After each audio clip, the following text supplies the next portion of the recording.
The title is Pigeon Feathers by Sherry H. Bowen, illustrations by Kathleen Kuchera.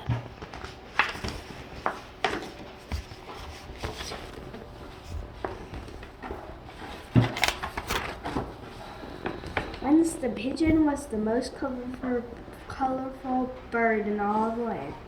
Every morning she strolled through the forest showing off her beautiful feathers. All the animals hoo-hooed as the pigeon passed by. They told her how glad they were to see her and how beautiful she was. The pigeon bowed her head as pigeons do and strolled along feeling happy. But soon the pigeon grew tired of her same old feathers. I think I'll change how I look, she decided. The next morning the pigeon strolled through the forest.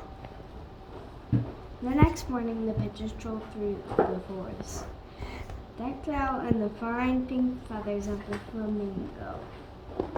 All the animals ooh-hooed as the pigeon passed by. They told her how glad they were to see her and how beautiful she was. The pigeon bowed her head as pigeons do and strolled along feeling happy.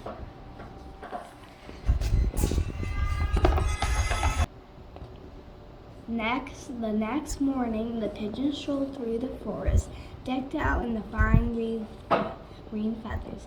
The parrot.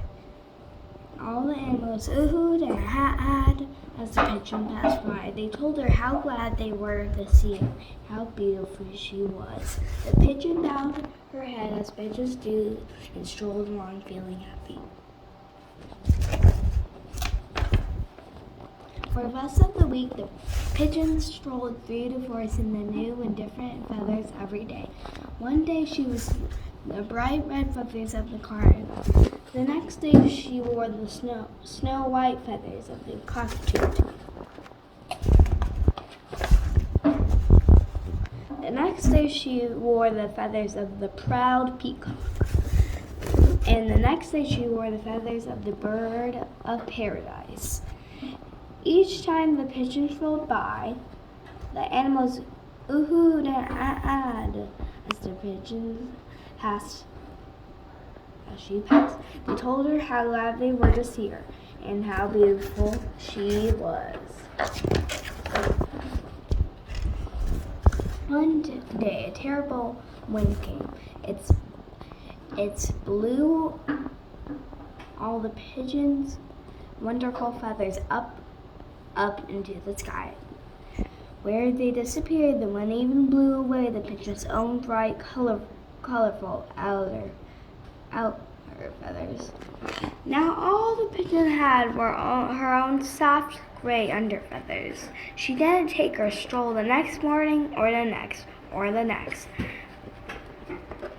When the pigeon finally walked through the forest, she walked in embarrassment. All the animals ooh-hooed and as the pigeon passed by. They told her how glad they were to see her and how beautiful she was. The pigeon stopped, but I don't have any beautiful feathers anymore, she explained. All I have are my plain gray under feathers. You look just fine to us, my dear, and we are always glad to see you, hooted the wise old owl. We tell you how beautiful you are, not because of how you look on the outside, but because of how beautiful you are on the inside. The pigeon held up her head. She fluffed up her plain gray feathers, and she felt beautiful.